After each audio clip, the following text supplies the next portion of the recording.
Author and historian Bernard Lewis is here. He is the Cleveland Dodge Professor of Near Eastern Studies Emeritus at Princeton. He is the author of numerous books, including the recent bestseller, What Went Wrong. His new book is called The Crisis of Islam. It is based on his George Polk award-winning article for The New Yorker.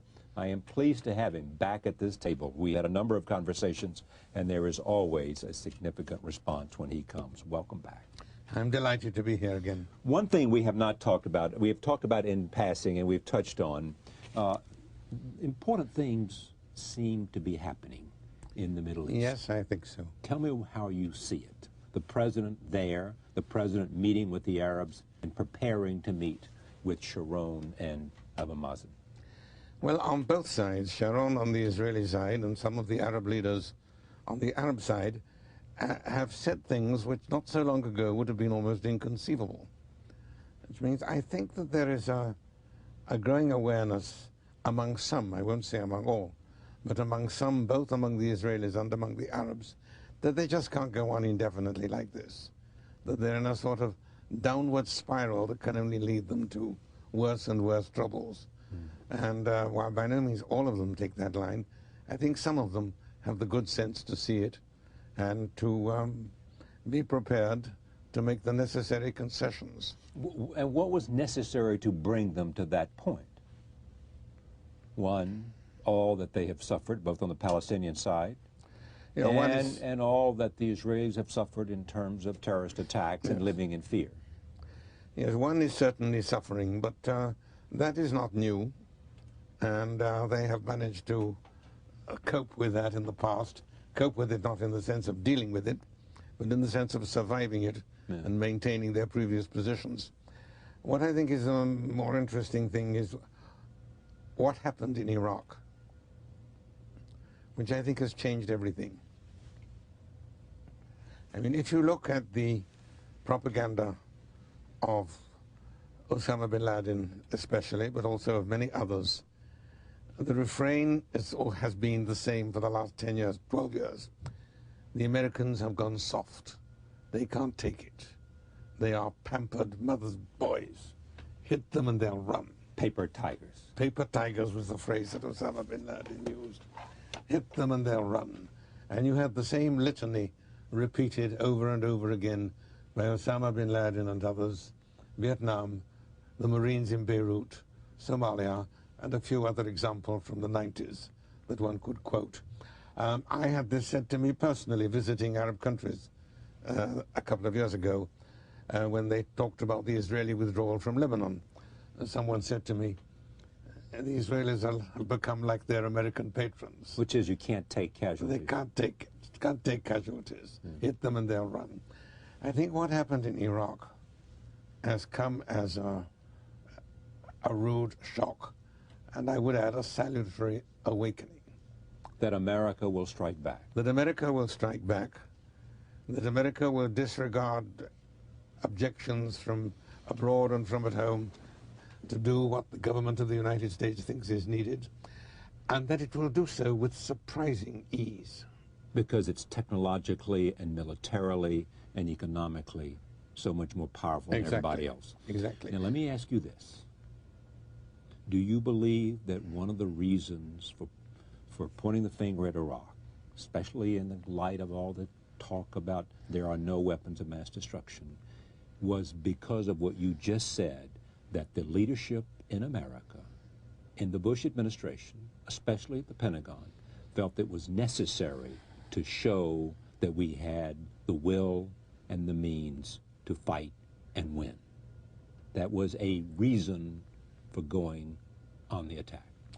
I think that was a reason for adopting a more active policy. I don't think it's a reason for going specifically after Iraq. Well, Iraq would be a perfect target if that was your mindset. You know it would. The immediate, well, now we see that, but we didn't at the time. I mean, it looked much more difficult than it turned out to be. Because we thought they might have chemical weapons they could use against American troops coming into Baghdad, et cetera, et cetera. Well, we thought that they would be much more supportive of their own leadership. I mean, they really turned out to be totally disaffected. But stay with me on this, because I mean, they have consulted with you, and you go down to Washington and you have meals with them. Yes. I mean, do you believe that? Tell me what was in their mind. No, I think that the question What drove them to war? I think that the question of weapons of mass destruction is a serious one and is probably the most important single motive in this war. I mean, the fact that they haven't found anything very definite is not surprising. I mean, we know from past records that he had them, he was developing them, he used them against Iran, he used them against the Kurds, his own population. And he had them in 91 when that war was over. He had them when the war was over. The inspectors were led through a whole series of silly games. And eventually, in 98, they left the country, so that from 98 onwards, he didn't even have to worry about bamboozling the inspectors. So what happened to those weapons of mass destruction? Well, there are several possibilities. One is that he destroyed them.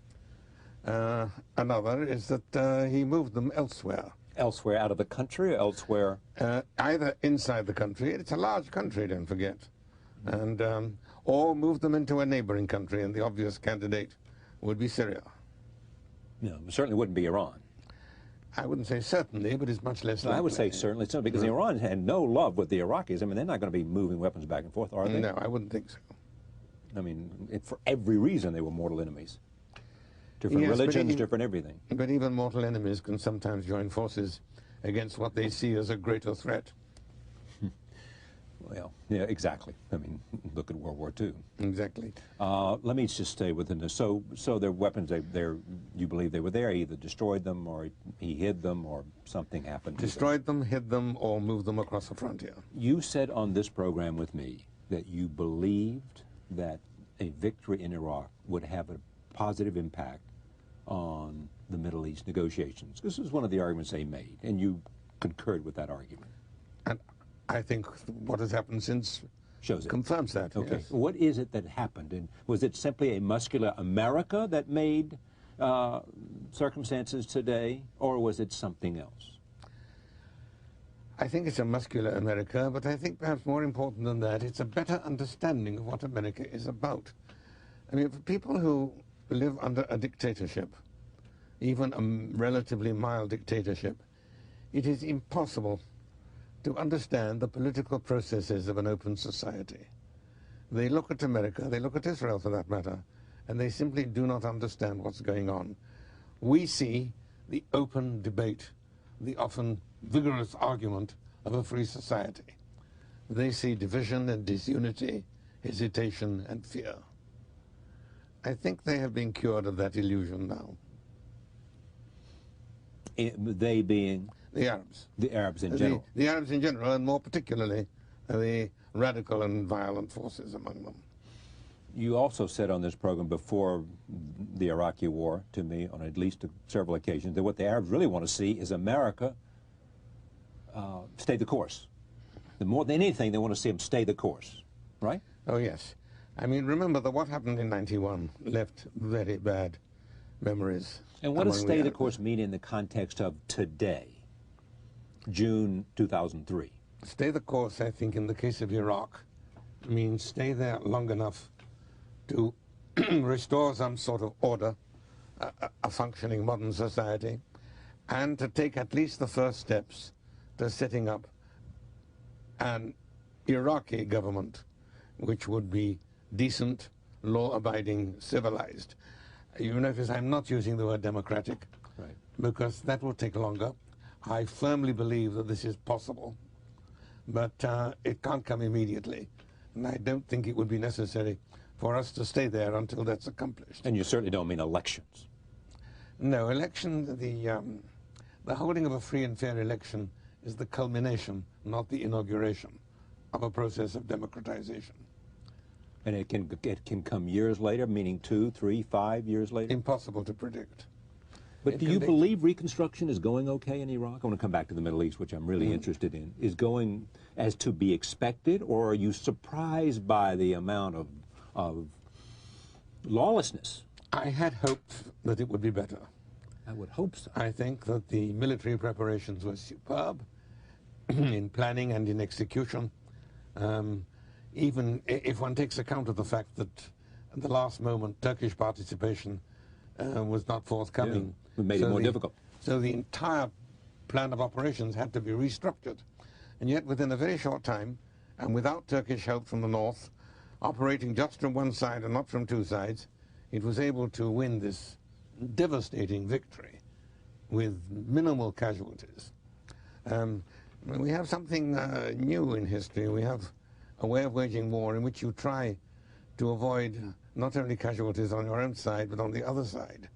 This leads sometimes to absurdities. You may have read that in the last couple of days, Iraqi soldiers have been demonstrating, demanding to know why they haven't been paid.